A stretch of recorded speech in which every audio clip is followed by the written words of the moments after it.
is over to the people of J&K to take this democratic journey forward. और हम एक नया gold standard और सेट कर रहे हैं. Just to remind you, just to recall, चुनाव घोषणा के समय ही हम अपना इरादा घोषित करने लगे हैं. हम अपनी विल और इंटेंट को पहले बताते हैं और उसे पूरा करके दिखाते हैं. Just to take you down the memory lane, Lok Sabha के चुनाव के समय, हम अनाउंसमेंट के समय हमने वादा किया था कि हम 4M की चुनौतियों से निपटेंगे और हिंसा, पुनर्मतदान, धन और सोशल मीडिया के दुरुपयोग की अनुमति नहीं देंगे. और आप सब जानते हैं कि हमने वो करके दिखाया. भारत के चुनावों की गोल्ड स्टैंडर्ड्स की कड़ी में हम एक और नया अध्याय लिख रहे हैं. इसी को आगे बढ़ाते हुए J&K अनाउंसमेंट के समय अगर मैं आपको फिर से याद दिलाऊं कि चुनाव से पहले किस प्रकार की थ्रेट्स थी, आतंकी हमले बढ़ रहे थे. लोग, आप सब लोगों में से बहुत लोग ये भी पूछ रहे थे कि पता नहीं चुनाव आयोग J&K में चुनाव कराएगा कि नहीं कराएगा. और 16 अगस्त को जब चुनाव की घोषणा का समय था तो इसी प्लेनरी हॉल में हमने अप फ्रंट और बोल्ड वादा किया था. और मुझे याद है मैंने कहा था कि जमहूरियत के जश्न में आपकी शिरकत दुनिया देखेगी नापाक इरादों की शिकस्त की कहानी. और वो कहानी आपने सबने देखी और वो कहानी पूरे वर्ल्ड ने देखी. चुनाव को इंड्यूसमेंट फ्री बनाया गया और जहां J&K में चुनाव कराने का विषय होता था वहां सीजर्स में 130 करोड़ रुपए के सीजर्स हुए, which is 100 times more then 2014 elections. तो पहले ये बात भी नहीं होती थी कि सीजर्स भी करना है, इस पावर को रोकना भी है. Similarly in Haryana, seizures were to the tune of around 75 crore, 4 times more than 2019 elections. इन दोनों राज्यों के चुनावों में भी नील रीपोल रहे. There was not even a single repoll in both the states, including the state of Jammu Kashmir. कोई वायलेंस नहीं हुई, zero violence, including the state of Jammu Kashmir. एक भी लाठी नहीं चली, एक भी गोली नहीं चली. आप सब इस बात के गवाह हैं. आपने देखे शिकस्त के नज़ारे. And let us give an ovation to the voters of Jammu Kashmir and Haryana. चुनाव दर चुनाव घटती हुई हिंसा, बढ़ती भागीदारी, रिकॉर्ड सीजर्स, मतदाता बिल्कुल स्पष्ट संदेश दे रहे हैं that they have full belief, they are very very participate in the electoral process. लेकिन कोई बात नहीं, फिर भी अगर मुझे याद आए तो कुछ तो लोग कहेंगे लोगों का काम है कहना. हम उसके बिना चिंता किए आगे बढ़ते हैं, अपना काम सशक्त तरीके से करते हैं, ये आपको विश्वास दिलाते हैं. So friends, now we come to Maharashtra and Jharkhand, जहां पर अब उत्सव का समय है. हाल ही में हमने झारखंड और महाराष्ट्र में विजिट की थी और वहां पर political parties, DOs, SPs, IGs, commissioners, enforcement agency सबके साथ बैठक की थी और पूरे व्यवस्था को समझा और उसका रिव्यू किया था. So before we come to the schedule, let me share some basic information about these two states with you. Total districts in Maharashtra are 36 with 288 assembly constituencies, of which 234 are general and scheduled tribes constituencies 25 and SC constituencies 29. Term of the assembly of the Maharashtra is ending on 26 November 2024. If we talk about the number of electors in Maharashtra, they are 9.63 crores. 4.97 crores male and 4.66 crores female voters. Young voters की संख्या जिस पे काफ़ी जोर दिया गया था SSR में 1.85 करोर्स और उसमें से 20.93 lakhs are first time voters of 18 to 19 age group. If we tell you about the polling stations in Maharashtra, there are total 1,186 polling stations and at 52,789 locations. Urban being 42,604 and rural being 57,582. इस बार भी हम PWD managed booths बनाएंगे, women managed booths बनाएंगे महाराष्ट्र में भी. Model PSS की संख्या 530 रहेगी. अगर झारखंड में की चर्चा करें तो टोटल डिस्ट्रिक्ट्स की संख्या है 24, टोटल असेंबलीज 81, जिसमें से जनरल 44, एसटीज 28 एंड एससीज 9। झारखंड की असेंबली का टर्म 5 जनवरी 2025 को कंप्लीट हो रहा है। और अगर झारखंड में इलेक्टर्स की बात करें तो 2.6 करोड़ वोटर्स, जिसमें 1.29 crore female and 1.31 crore male. First time voters between 18 to 19 years are 11.84 lakh and 66.84 young voters in Jharkhand also. In the centenarian, number of centenarian voters is 1,706 and 3.67 lakhs PWD voters, plus 1.14 lakh voters are of the age of 85 and plus in Jharkhand. If I give you an overview of polling stations in Jharkhand, पूरे polling stations की संख्या होगी 29,562 और जो कि 20,221 locations पर फैले हुए होंगे। अर्बन संख्या वहां कम है 5,042 और रूरल परिवेश ज्यादा है, इसलिए रूरल बूथ्स की संख्या होगी 24,520। यहां पर भी women managed booths, youth managed booth, PWD managed booths बनाए जाएंगे। एवरेज वोटर्स की संख्या पर booth is 881। Particularly vulnerable tribal groups पे, जैसे मैंने पहले भी आपसे चर्चा की है, कमीशन का उनको एनरोल करने के लिए, उनको एम्पावर करने के लिए बहुत एम्फेसिस है। महाराष्ट्र में 3 पीवीटीजीज हैं, कटकरी, कोलम एंड मारियागौंड, और झारखंड में 8 पर्टिकुलरली वल्नरेबल ट्राइबल ग्रुप्स हैं जिनकी आबादी 1.78 लाख है। उसमें असुर, बिरहोर, मालपाड़िया, पहाड़िया, सौर्या, पहाड़िया, बिरजिया, कोवार एंड सावर, इन सबका लगभग 100% एनरोलमेंट इलेक्टरल रोल में किया गया है। सभी डीओज ये कोशिश करेंगे कि जो भी बूथ्स इनके यहाँ बने वो एक बहुत सहज इनके ही परिवेश में बने और इस तरह की स्वीप एक्टिविटी करें कि वो सबके सब अधिकतर मात्रा में अपने मतों का प्रयोग कर सकें। मैं फिर से रिपीट करना चाहता हूं कि सभी पोलिंग स्टेशंस पे एश्योर्ड मिनिमम फैसिलिटीज होंगी। पिछली बार मुंबई शहर से कुछ ऐसी इंफॉर्मेशन या शिकायतें आई थी कि वहां पर कुछ बूथ्स पे ज़्यादा पोलिंग स्टेशंस एक जगह होने की वजह से प्रॉब्लम थी। इस बार हमने रिव्यू में बहुत ही सख्त हिदायतें दी हैं, उनको रिव्यू किया है, रेशनलाइज किया गया है पोलिंग स्टेशंस को। तो हम उम्मीद करते हैं डीओज विल वर्क, और वहाँ इस बार म्युनिसिपल कमिश्नर मुंबई को डीओ भी घोषित किया गया है ताकि जितने रिसोर्सेज उनके पास हैं उन सबको वो उसमें इस्तेमाल कर सकें। एक और व्यवस्था की गई है जो हम पीछे से कोशिश कर रहे थे, अब हमने उसकी इंस्ट्रक्शंस भी इशू कर दिए हैं कि पोलिंग लाइन जब लगती है तो उसमें लाइन के बीच में भी थोड़ी कुर्सियां या बेंच लगाएं, ताकि अगर आधा घंटा लग रहा है तो बीच बीच में कहीं ना कहीं 5-7-10 मिनट के बाद आप 2-3 मिनट के लिए बैठ जाएं तो थोड़ा अच्छा लगता है, मतलब थकान थोड़ी कम महसूस होती है, खासतौर से बुजुर्ग लोगों को। तो ये व्यवस्था भी सब पोलिंग स्टेशंस पे रहेगी।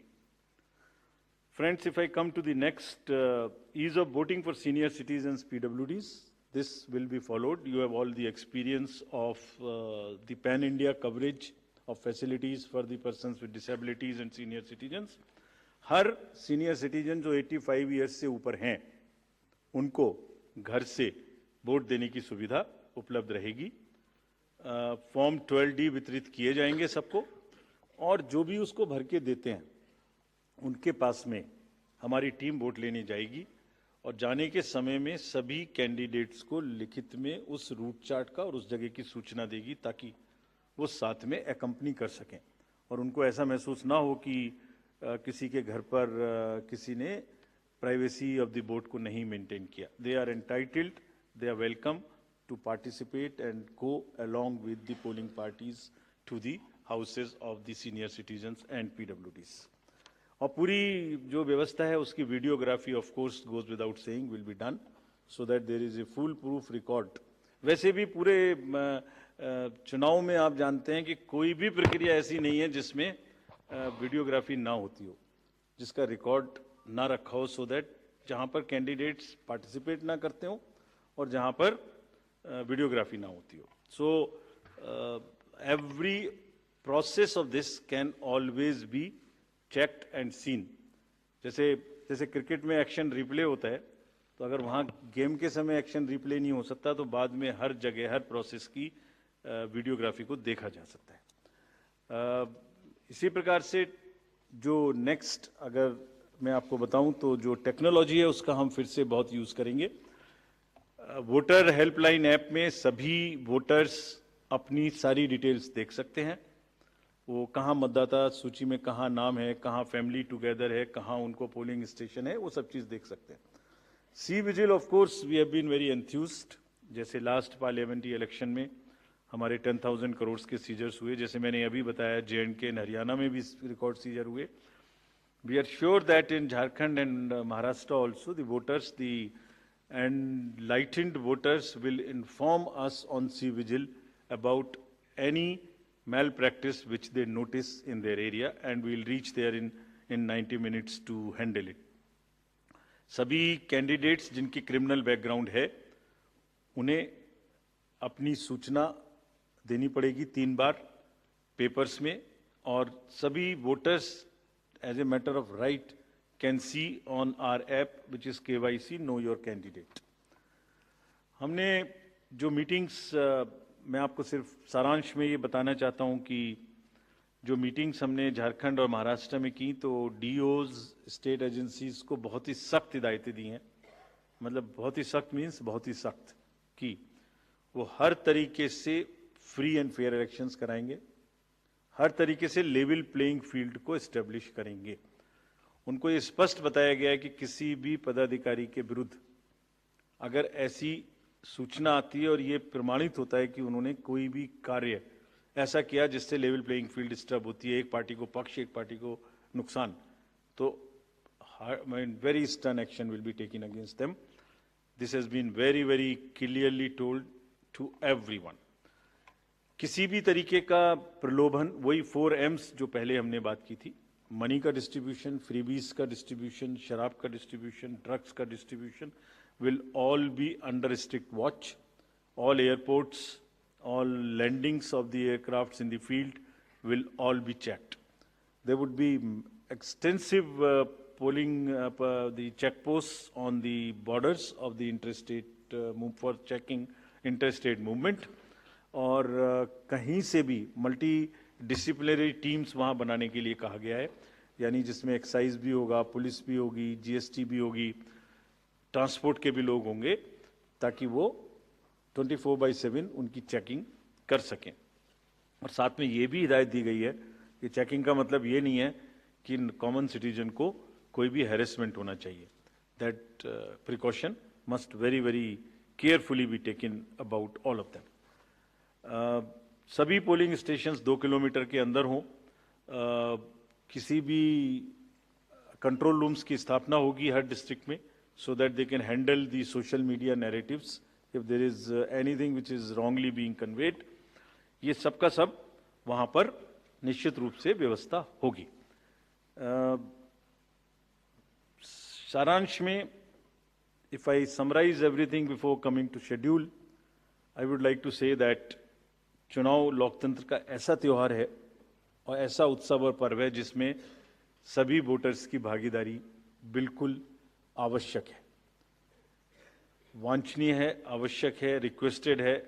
We appeal to everyone to come and vote in large numbers in these elections also. साथ ही सभी राजनीतिक दल, सभी कैंडिडेट्स से भी अनुरोध है कि पूरे नियमों का पालन करते हुए कैंपेनिंग के दौरान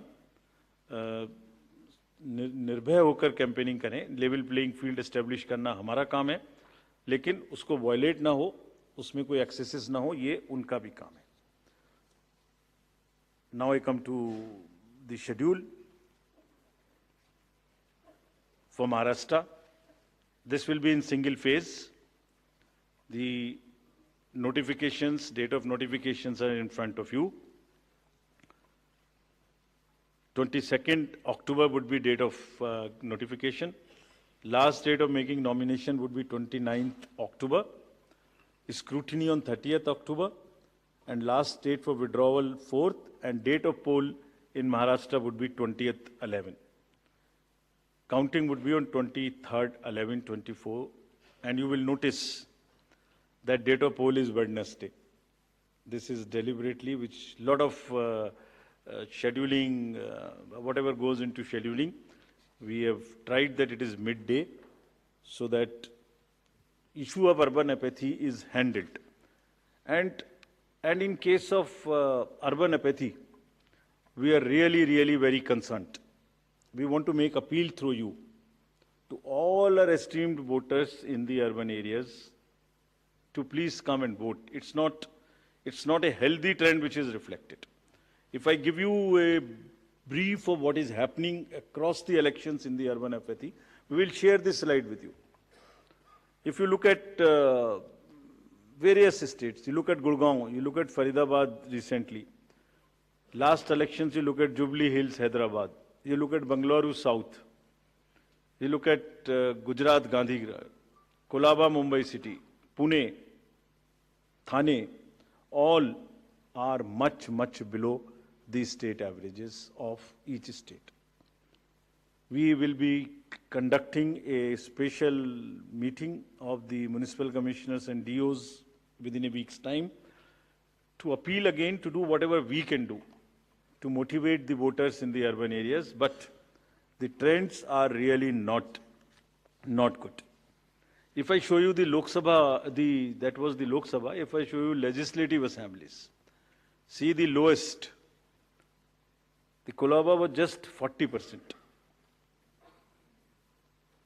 62 of 64 urban ACs in Maharashtra were less than the state average in 2019. So was the case in the parliamentary elections 2024 also. And just to give you a contrast, if you compare, so what was the situation in Lok Sabha in Kalyan was 50%, Mumbai South 50, Mumbai North, Thane, Pune, Mumbai South, everything 53%. And these were the lowest 6 parliamentary constituencies out of the lowest 10. So that's the state of the urban apathy. We would be doing everything to counter it. Last time in 24 elections, we had all celebrities, all corporates, Amul, everyone involved. We'll do it again. And we'll also, at this point, emphasize that this contrasts with a very positive trend in the constituencies like Doda, 72%, Riyasi, 74%, Punch, 74%, Rajouri, 71%.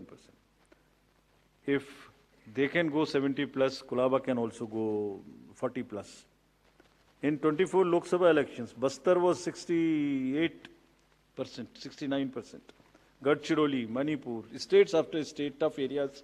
So we'll be requesting through you, we'll have a special drive this time for the slum areas in urban areas and also the colonies, all alike, to have a real urban push.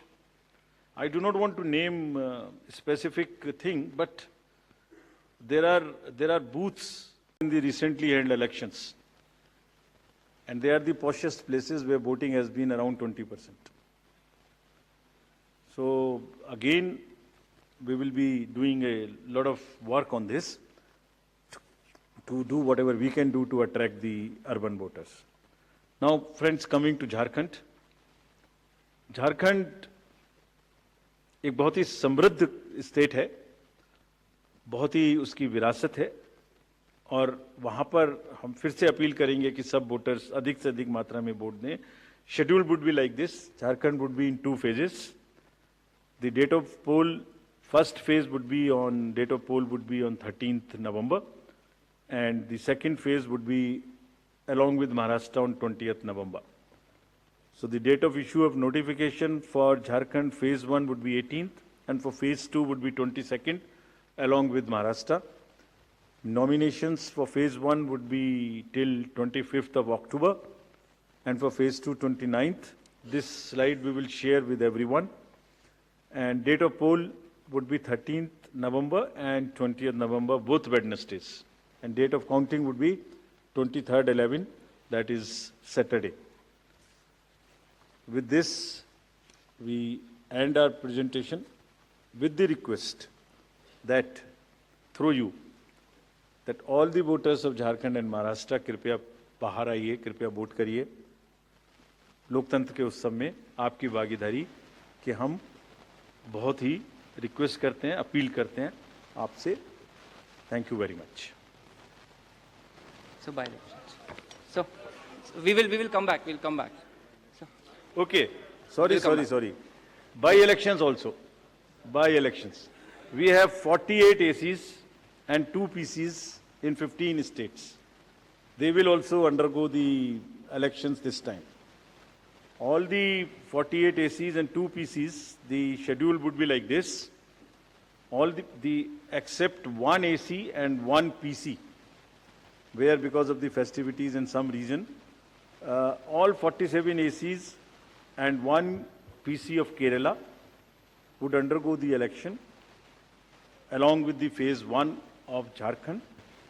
The same schedule, 13th November would be date of poll, and only for 2 ACs, one for assembly and one for parliament. That is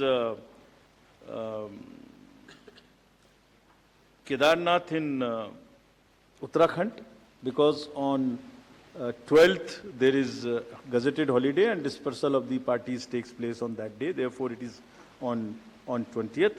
And similarly for Maharashtra, except that everything would be during the first phase. Thank you very much. thank you, sir, for the very comprehensive briefing. Now we will take questions from the media. Please, the gentleman in the blue shirt, please. Thank you. Sir, मेरा नाम प्रशांत लीला रामदास है। मैं news 18 लोकमत से हूँ और मेरा एक सवाल इस तरह का है कि कांग्रेस ने डिमांड की थी जो वहाँ के पुलिस महासंचालक है रश्मि शुक्ला, इनको हटाने को लेकर, इसको लेकर आयोग क्या सोच रहा है और उस पर क्या निर्णय होगा? Question from that side also. From the pink shirt, second row, Mr. Shailesh Yadav.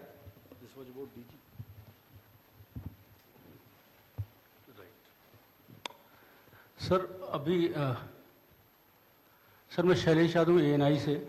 अभी हाल ही में चुनाव संपन्न हुए हैं जम्मू कश्मीर और हरियाणा में, और लोकसभा इलेक्शन के बाद देखा गया है कि एग्जिट पोल जो हैं एकदम उल्टे रहे हैं या जो है एकदम गलत साबित हुए हैं, और इसको लेके पब्लिक में सवाल ये उठता है कि एग्जिट पोल में तो सरकार इनकी बन रही है और नतीजा उल्टा है, उस पर EVM पे सवाल उठाए जाते हैं, जिसकी शिकायत आपसे कुछ पार्टियों ने करी थी जिनका एग्जिट पोल में ये था कि सरकार बन रही है और जब EVM का रिजल्ट आया तो सरकार बदल गई।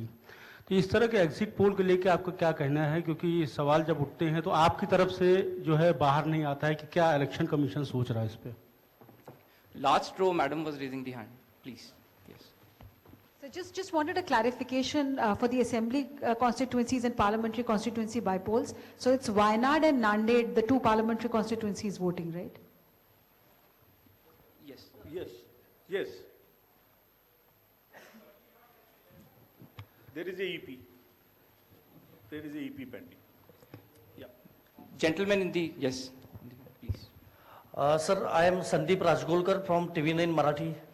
मेरा सवाल ये है, जो अभी जो सरकार में जो पॉलिटिकल पार्टीज है उनको अब मिले, अपोजिशन को भी मिले, उन्होंने मांग की थी, जो पार्टी अभी सरकार में है उन्होंने मांग की थी कि एक फेज में ही वोटिंग हो, और अपोजिशन ने तब टीका पर की थी उन पर कि 2 या 3 फेज में होना चाहिए।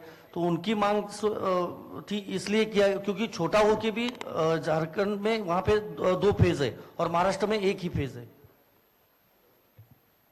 We have gentleman in the first row, please.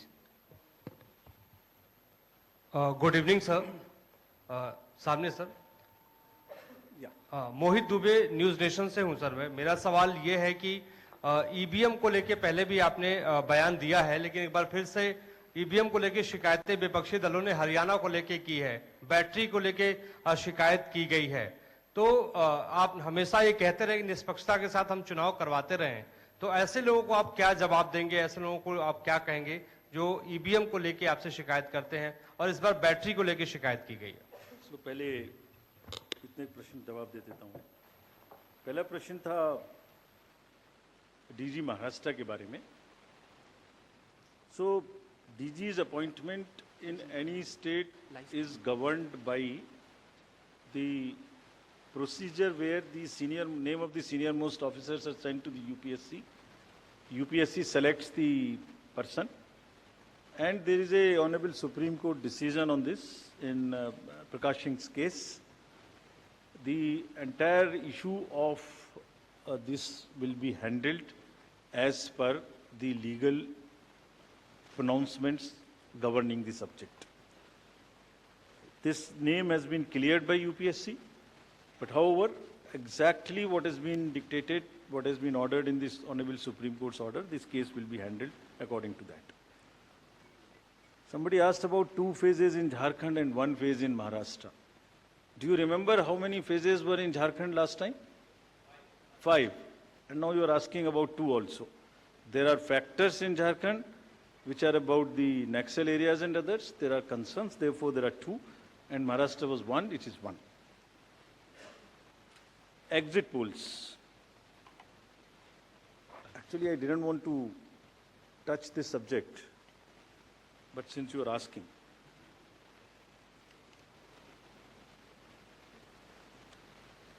Exit polls के आने की वजह से, एग्जिट पोल्स के एक एक्सपेक्टेशन सेट करने की वजह से एक बहुत बड़ा, लेट मी एक्सप्लेन, एक बहुत बड़ा डिस्टॉर्शन पैदा हो रहा है। ये आप सब लोग यहाँ हैं, ये एक आत्मचिंतन का और आत्ममंथन का भी विषय है प्रेस के लिए, खासतौर से इलेक्ट्रॉनिक मीडिया के लिए।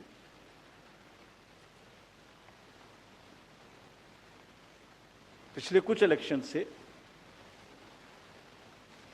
2-3 चीजें एक साथ हो रही हैं, अगर हम उसको पूरे कैनवस को एक साथ देखें तो, और ये सबके लिए समझना जरूरी है। पहले एक एग्जिट पोल आता है जिसकी हम उसको गवर्न नहीं करते, जो एस्टेब्लिश्ड रिजीम है, स्टैट्यूटरी एंड जुडिशियल रिजीम, उसमें हम उसको गवर्न नहीं करते। लेकिन एक खुद के आत्मचिंतन की जरूरत जरूर है कि वो उसका सैंपल साइज क्या था, उसका सर्वे कहाँ हुआ, उसका रिजल्ट कैसे आया। अगर मैं उस रिजल्ट से मैच नहीं किया तो मेरी क्या रिस्पॉन्सिबिलिटी है, कहीं कोई डिस्क्लोजर्स हैं कि नहीं है, ये सब देखने की जरूरत है बहुत सख्त। there are bodies which govern this. There is NBSA, there are other bodies which self-regulate, and I am sure the time has come that the associations, bodies which govern will do some self-regulation. Because इसी से जुड़ा हुआ दूसरा विषय है जो कि बहुत ही इंपॉर्टेंट है। जिस दिन पोलिंग खत्म हुई उससे रफली 3rd डे काउंटिंग होती है। तो आज शाम को 6 बजे से एक एक्सपेक्टेशन राइज हुई, सबने सोचा ये होने वाला है, जिसका कोई साइंटिफिक आधार, जिसका कोई लीक पब्लिक में डिस्क्लोजर में नहीं है। जब काउंटिंग का समय शुरू होता है तो 8:05 और 10 मिनट से रिजल्ट्स आने शुरू हो जाते हैं, जिस नॉनसेंस। आप बताइए, मेरी पहली काउंटिंग 8:30 बजे शुरू होती है और हमारे पास प्रमाण है इस बार कि 8:05, 8:10, 8:15 पर आने लगा, इतने की लीड, इतने की लीड, इतने की लीड, इतने की लीड।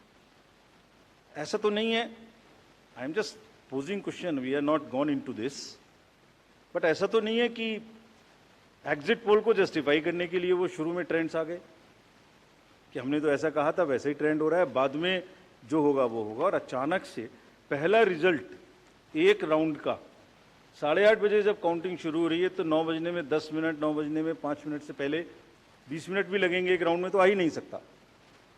और हम उसको 9:30 बजे वेबसाइट पे डालते हैं 9:31 पे, एग्जैक्टली कभी भी देख लीजिए एक के बाद एक।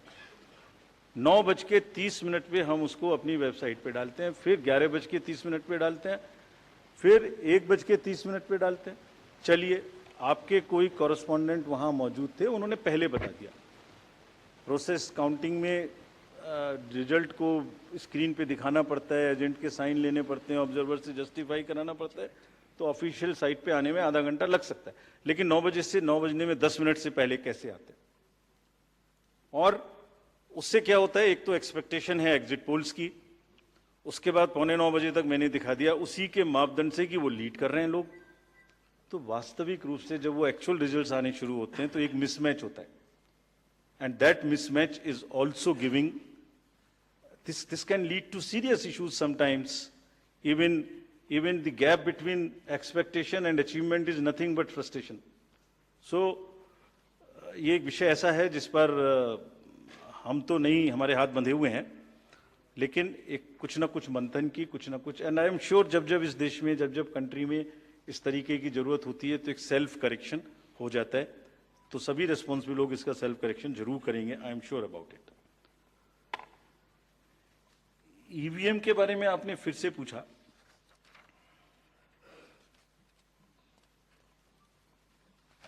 बहुत बार मैं बता चुका हूं आपको, थोड़ा समय लगेगा तो फिर से बता देता हूं। 6 महीने, लगभग 5-6 महीने फर्स्ट एफएलसी शुरू होती है ईवीएम की। मैं 2 बात बता रहा हूं, बस मोटी सी 2 बात, बाकी सब आपको मालूम है। वो टेम्पर नहीं हो सकती, उसमें कोई कनेक्शन नहीं हो सकता। अभी लोग पूछते हैं जब पेजर से उड़ा देते हैं तो ईवीएम को कैसे हैक नहीं कर सकते, ये भी पूछते हैं। जब कोई किसी कंट्री में पेजर से उड़ा दिया तो ईवीएम हैक हो जाएगी। अरे भाई, पेजर कनेक्टेड होता है, ईवीएम कनेक्टेड नहीं होती।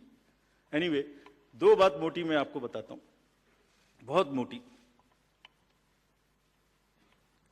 5-6 महीने पहले एफएलसी होती है, first level checking of the EVMs, और मेरे पास में एक पूरा रिकॉर्ड है। ये हम जो भी ईवीएम की शिकायतें बाय द वे आई हैं, वो हमारे पास 20 शिकायतें आई हैं।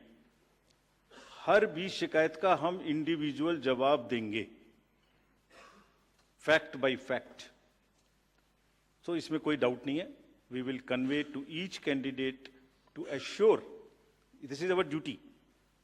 एक्चुअली हमारी ड्यूटी है कि अगर कैंडिडेट ये पूछ रहे हैं कि आप बताइए, तो हम उन्हें बताएंगे, निश्चित रूप से बताएंगे, लिख के बताएंगे, पूरा डिटेल्ड बताएंगे और जल्दी ही बताएंगे। तो I am not going to individual cases, और उन सबको पब्लिश भी कर देंगे ताकि आप सबको भी पता लग जाए। बट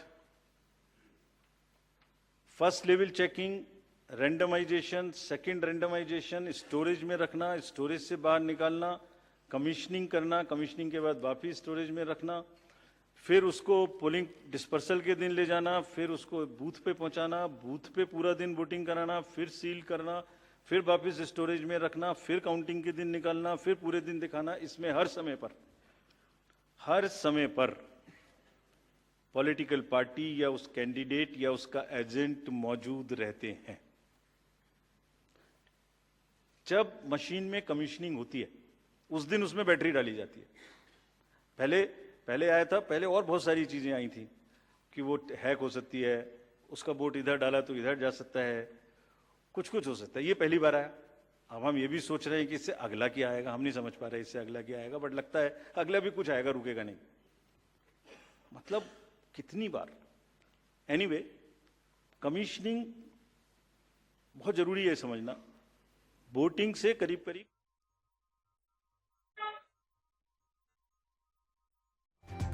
ये बड़ी खबर निकलकर सामने आ रही है, जहां पर चुनाव आयोग ने महाराष्ट्र और झारखंड के साथ साथ मध्य प्रदेश और छत्तीसगढ़ में भी उपचुनाव की तारीखों की घोषणा कर दी है। 13 नवंबर को ये चुनाव होंगे। मध्य प्रदेश की विजयपुर बुधनी सीट पर उपचुनाव होगा। छत्तीसगढ़ की रायपुर दक्षिण विधानसभा सीट पर भी उपचुनाव होगा। ये सीट जो है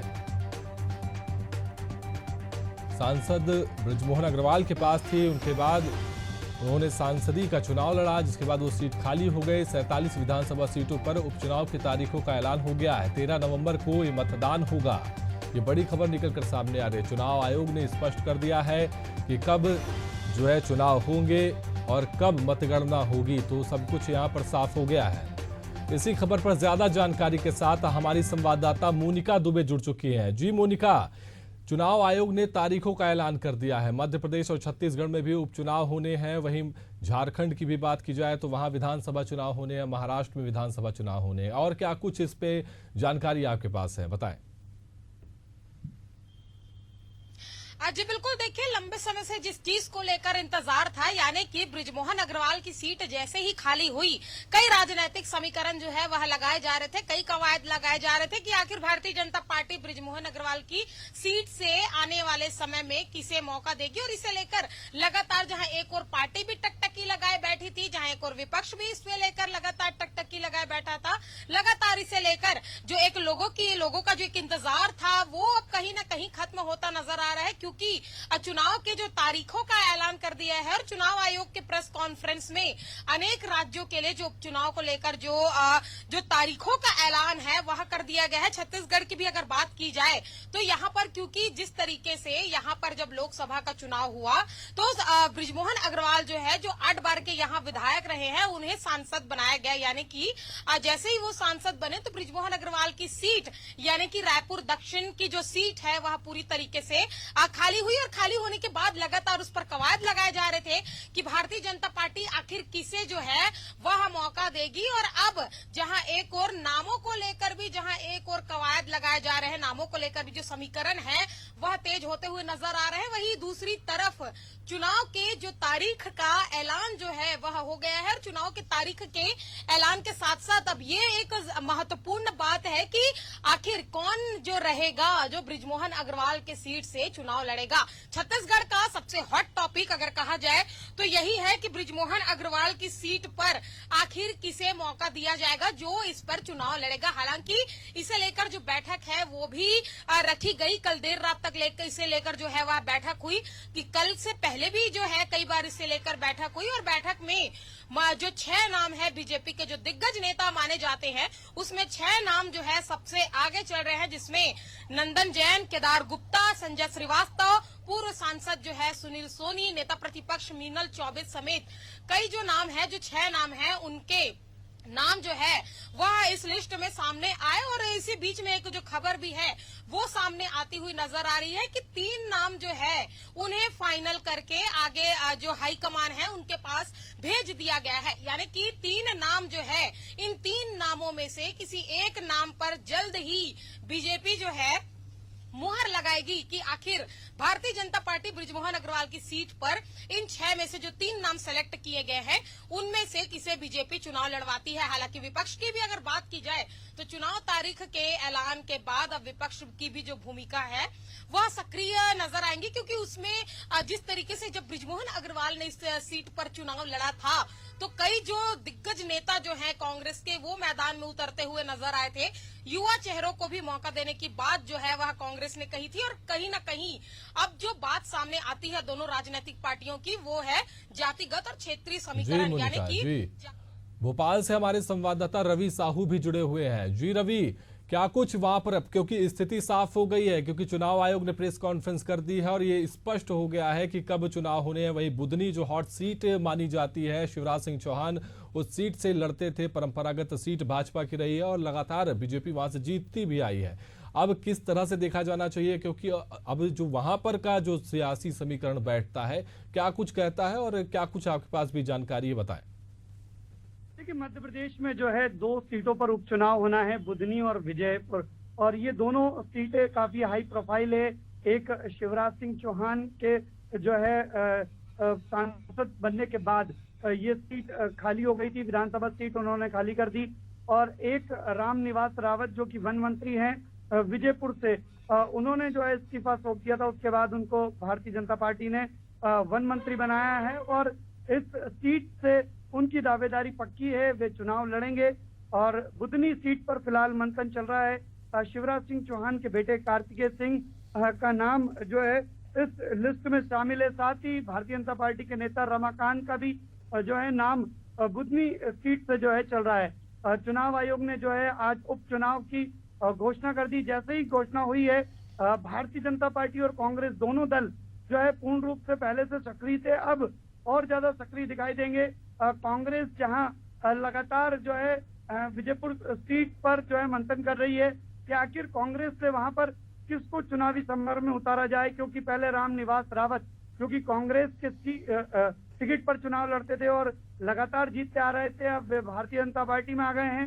ऐसे में कांग्रेस अब वहां से किसको उतारेगी, ये एक देखने वाली बात होगी, दिलचस्प बात होगी।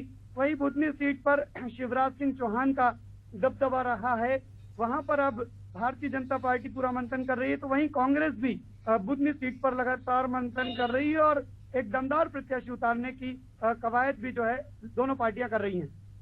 जी बिल्कुल रवि, देखना होगा कि किस तरह से अब सियासी समीकरण बैठते हैं और लगातार यहाँ पर जो है हम जानकारी जुटा रहे हैं। वहीं हमारे साथ में लखनऊ से भी हमारे संवाददाता भी जुड़ चुके हैं, दीपक जी। दीपक, आपका रुख करेंगे, यहाँ पर जो है चुनाव आयोग ने साफ कर दिया है अब कब चुनाव होने हैं। वहीं पर उत्तर प्रदेश में भी लगभग 10 सीटों पर उपचुनाव होने हैं, वहां का सियासी समीकरण क्या कुछ कहता है? दीपक देखिए, बात की जाए आज दिल्ली में चुनाव आयोग की प्रेस कॉन्फ्रेंस थी। बता दें कि इस प्रेस कॉन्फ्रेंस के माध्यम से चुनाव की तारीखों का ऐलान हो गया। सबसे पहले बात करें अगर झारखंड के, तो झारखंड में 81 विधानसभा सीटें हैं, वहां पर भी चुनाव होना है। वहीं महाराष्ट्र की बात कर ले तो महाराष्ट्र में भी 288 विधानसभा सीटों पर चुनाव होना है। वहीं सबसे बड़ी बात, उत्तर प्रदेश सूबे का सबसे बड़ा राज्य माना जाता है उत्तर प्रदेश। उत्तर प्रदेश में 10 सीटों पर उपचुनाव होना है। बता दें कि ये उपचुनाव इसलिए हो रहा है कि जो भी सांसद जून में लोकसभा का चुनाव हुआ था, लोकसभा चुनाव में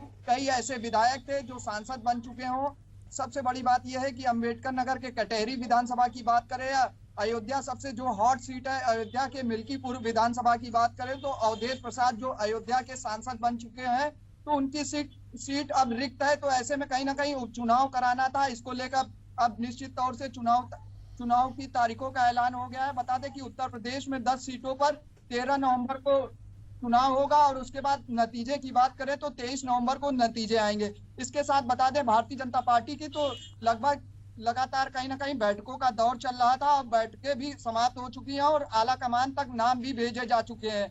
बता दें कि 10 प्रत्याशियों पे लगभग 30 नाम भेजे गए, एक सीटों पर 3-3 नाम है। इस सबसे बड़ी बात यह है कि इन नामों में युवा प्रत्याशी, जिताऊ प्रत्याशियों को ही टिकट दिया जाएगा। तो ऐसे में बड़ी बात ये निकल कर आ रही कि आने वाले समय में जब उपचुनाव है, भारतीय जनता पार्टी तो तैयारी कर ही रही, और वहीं बात करें कांग्रेस पार्टी और समाजवादी पार्टी, इस बार उपचुनाव में जिस तरह से देखा गया कि लोकसभा चुनाव में गठबंधन के साथ इन लोगों ने चुनाव लड़ा था, तो इस बार भी इंडिया गठबंधन के तहत चुनाव लड़ने जा रहे हैं। हालांकि बता दें कि समाजवादी पार्टी ने 6 सीटों पर अपनी उम्मीदवारी पेश कर दी है और प्रत्याशियों की घोषणा भी कर दी है। सबसे बड़ी बात यह है कि अंबेडकर नगर के कटहरी विधानसभा से जो सांसद बने हैं उनके लड़के को टिकट मिला। वहीं अजीत प्रसाद की बात करें तो अयोध्या के मिल्कीपुर से जो अवधेश प्रसाद के बेटे बताए जा रहे हैं, इनको भी टिकट समाजवादी पार्टी ने दिया है। फिलहाल देखने वाली बात ये होती है कि आखिर 13 नवंबर को जब चुनाव होगा, जब वोटिंग होगी, तो आखिर किसके पक्ष में होगी। फिलहाल सभी राजनीतिक दल लगातार चुनाव की तारीखों का इंतजार लंबे समय से कर रहे थे, लेकिन चुनाव की तारीखों का अब ऐलान हो गया। सभी राजनीतिक दल लगातार अब अपनी तैयारियों को एक महत्वपूर्ण कवायद कर रहे हैं और किस तरह से आगे जाना है और कैसे पार्टी को विजय की ओर ले जाना है, सभी राजनीतिक दल लगातार तैयारियां करते हुए दिखाई दे रहे हैं। जी बिल्कुल दीपक, सभी राजनीतिक दल तैयारियां करते हुए पहले से ही नजर आ रहे हैं। उन्हें भी भनक लग गई थी कि जल्द ही चुनाव की तारीखों का ऐलान हो सकता है। वहीं हम सीधे रुख करेंगे रायपुर का। मोनिका हमारे साथ जुड़ी हुई है। मोनिका, ये जो रायपुर दक्षिण की सीट है, इस पर किस तरह से देखा जाना चाहिए, क्योंकि भाजपा की ये परंपरागत एक तरह से सीट रही है, ब्रजमोहन अग्रवाल का दबदबा रहा है, वहां पर से तो बीजेपी अपने प्रत्याशी का चयन कर लेगी, लेकिन सबसे बड़ा यहाँ पर चैलेंज कांग्रेस के लिए भी हो जाता है कि जो भाजपा का प्रत्याशी होगा उसके सामने ऐसा कौन सा प्रत्याशी उतरेगा जो उन्हें या तो हरा सके या तो जीत अपनी पार्टी को दिला सके। किस तरह से देखा जाना चाहिए? जी बिल्कुल, देखिए परंपरागत सीट रही है बीजेपी की, क्योंकि यहाँ पे जो सांसद हैं ब्रिजमोहन अग्रवाल, वो रायपुर दक्षिण सीट से 8 बार के विधायक रहे हैं, यानी कि 8 बार 40 साल, एक लंबा समय। और बीजेपी की परंपरागत सीट जो है वह रायपुर दक्षिण को माना जाता है, क्योंकि जब भूपेश प्रदेश लहर चली थी, जब कांग्रेस की लहर चली थी, तो रायपुर दक्षिण का जो सीट था वो भी बृजमोहन अग्रवाल के कब्जे में था। यानी कि माना जा सकता है कि चाहे लहर जिसकी भी रहे, चाहे गढ़ जिसका भी रहे, लेकिन इसे जो सीट पे जो गढ़ माना जाता है वो बृजमोहन का ही गढ़ माना जाता है। और अब क्योंकि वो सांसद बन चुके हैं, ऐसे में उनकी सीट खाली हुई है। सबसे ज्यादा चुनौती इसे लेकर जहां एक और विपक्ष में कांग्रेस के लिए है, वहीं इसको लेकर चुनौती तो बीजेपी के पास भी है भाई। क्योंकि देखिए, अगर जिस तरीके से इस सीट का पूरा समीकरण देखा जाए तो बृजमोहन अग्रवाल की सीट रही है, उस पर बृजमोहन अग्रवाल का कब्जा रहा है। शुरू से एक जननेता रहे हैं और लोकप्रियता भी उनकी इतनी रही है कि जब वो सांसद बने तो 5 लाख वोट, यानी कि जो देश के टॉप 10 सांसदों की जो लिस्ट में बृजमोहन अग्रवाल का नाम शामिल है, तो ऐसे में कहीं ना कहीं एक बड़ी चुनौती जो है वह बीजेपी के सामने खड़ी हो जाती है कि आखिर भारतीय जनता पार्टी किसे जो है वह टिकट दे ताकि इस सीट पर वह जीत दर्ज कर सके। हालांकि 6 नामों की जो लिस्ट है वो सामने लाई गई है सिद्धांत, क्योंकि देखिए जिस तरीके से इन 6 नामों पर चर्चा की जा रही है कि ये जीत सकते हैं। अगर इन 6 नामों में से कुछ नामों की अगर मैं बात करूं तो सुनील सोनी एक पहला नाम है जो पूर्व में सांसद रहे हैं, और वो भी लगभग जब वो सांसद बने थे तब उनके पास भी जो वोट का अंतराल था वो 2 से 2.5 लाख के अंतराल से उन्होंने रायपुर में जीत दर्ज की थी।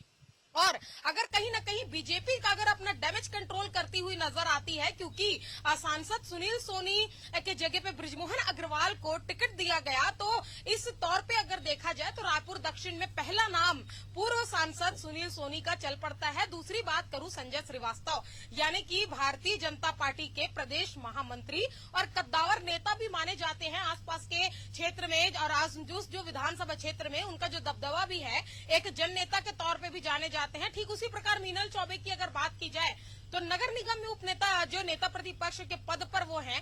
केदार गुप्ता की अगर मैं बात करूं तो जन नेता हैं, अभी प्रदेश प्रवक्ता हैं बीजेपी में। इन तमाम नामों पर जो मंथन है वो जारी है। 3 नाम फाइनल जो है वह शीर्ष नेतृत्व के पास पहुंचा दिए गए हैं कि इन 3 नामों में से एक नाम है जिस पर मुहर लगाना बाकी है, और मुहर लगने के बाद ही पता चल पाएगा कि बीजेपी अपने तरफ से आखिर इन दिग्गजों में से किसे मैदान पर उतारती है। वहीं अगर कांग्रेस की हम बात करें तो कांग्रेस अभी भी इस मामले पर फंसी हुई है, क्योंकि जिस तरीके से हमने देखा कि लोकसभा और विधानसभा के सीटों को लेकर जिस तरीके से उन्होंने जातिगत और क्षेत्रीय समीकरण जरूर निकाला, लेकिन कहीं न कहीं भारतीय जनता पार्टी जी बिल्कुल देखना होगा, क्योंकि रायपुर दक्षिण की जो सीट है वो बीजेपी के लिए परंपरागत सीट मानी जाती है, और देखना होगा कि यहां पर बीजेपी कौन प्रत्याशी को उतारती है और कांग्रेस भी किस प्रत्याशी को वहां से मैदान में उतारती है। फिलहाल तमाम जानकारी के लिए आपका शुक्रिया मोनिका।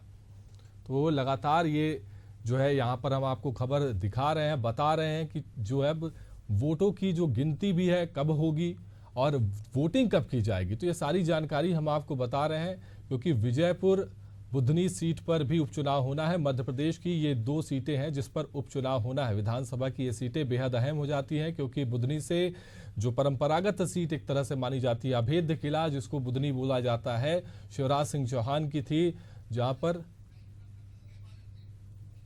तो ये लगातार ये तस्वीरें भी हम आपको दिखा रहे हैं, जहां पर चुनाव आयोग ने भी प्रेस कॉन्फ्रेंस की और पूरी बारीकियों के साथ में जानकारी साझा की गई।